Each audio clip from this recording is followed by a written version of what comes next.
C'est vrai que le département soutient le sport dans les collèges. Oui, beaucoup. Ouais. Le président d'ailleurs l'a dit tout à l'heure. Un peu plus près le micro. Pardon. Donc le président nous l'a dit tout à l'heure. Bien sûr, déjà avec des subventions, nous avons donné une première subvention de 35 000 euros. Voilà pour les comment on appelle ça, les sections sportives. Les sections sportives, donc le LUCEL, qui a quand même 10 000 licenciés, des licenciés de collèges publics et quelques privés. Nous avons 7 000 licenciés avec l'UCEL, avec 7 000 licenciés, c'est les écoles privées. Et puis l'UCEP, c'est pour les écoles élémentaires. Voilà.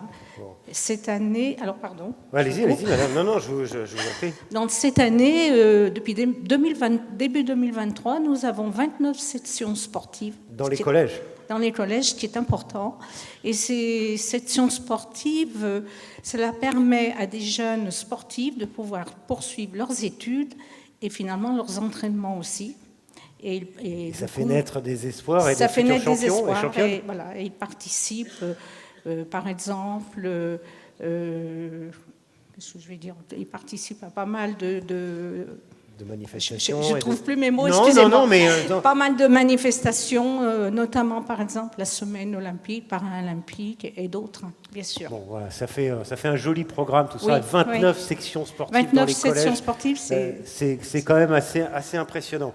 Alors on va découvrir, c'est Nadine qui va nous donner les nommés dans cette catégorie du collège de l'année avant que vous ouvriez l'enveloppe et que vous dévoiliez donc le lauréat. Alors il y a le collège Georges Charpak à Brinda.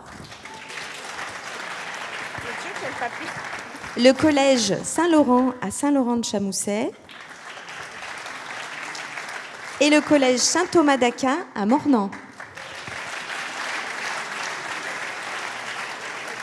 Alors, lauréat, on vous écoute, Mme Simian. Donc, le collège Saint-Laurent à Saint-Laurent-de-Chamousset. Bravo.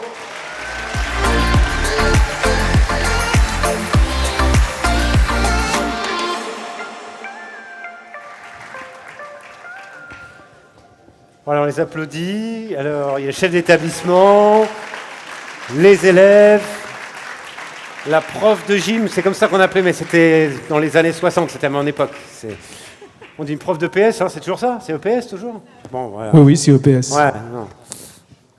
Allez-y, décalez-vous un petit peu. Venez, on va vous faire de la place. Personne ne tombe dans le trou derrière parce qu'il y a une rampe pour faire. Voilà.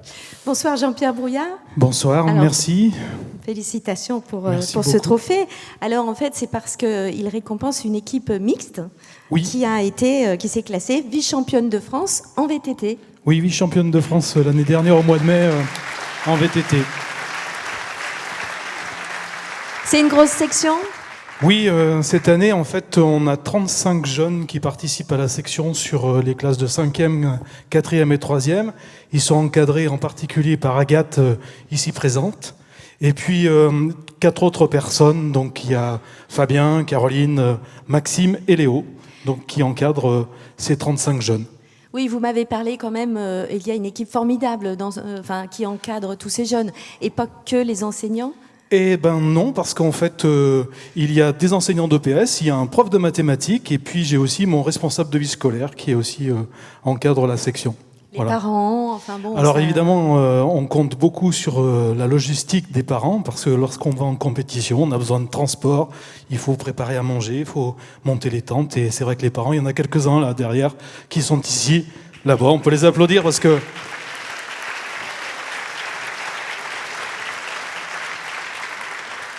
Voilà, c'est un vrai travail d'équipe. Et puis, on a la contribution de nos partenaires aussi, le département qui contribue généreusement chaque année pour financièrement, la municipalité de Saint-Laurent-de-Chamousset. Et puis, on a quelques sponsors aussi, des entreprises locales qui nous soutiennent. Alors, vous avez un objectif l'année prochaine? Oui, alors l'année prochaine, en fait, on a la chance d'organiser le championnat de France à Cublise, au lac des Sapins. Et comme une grosse partie de l'équipe ici présente, vice-championne de France, sera encore là, on espère qu'ils accéderont à la première marche. C'est-à-dire au titre de champion de France. Et oui. Voilà. On y croit. Bravo à vous. Bravo. Merci. Merci. Vous avez vu qu'ils ont déjà pris le trophée. Mais c'est à eux qu'il revient ce trophée. Il ne sera pas dans votre bureau alors? Non, je le mets à l'accueil parce qu'il faut vraiment que tout le monde le voie. Et c'est vraiment un trophée qui va à l'ensemble de l'équipe et à toutes les personnes qui ont donné du temps et de la passion pour soutenir ces jeunes, qui eux, de leur côté, sont méritants parce que depuis la 5e, ils pédalent 6 heures par semaine. Bon, ben, en tout cas, voilà. Et vous savez pourquoi vous avez bossé comme ça. Félicitations voilà, à vous. Bravo, Je vous laisse prendre une photo merci tous beaucoup. ensemble. Descendez par les escaliers qui sont ici.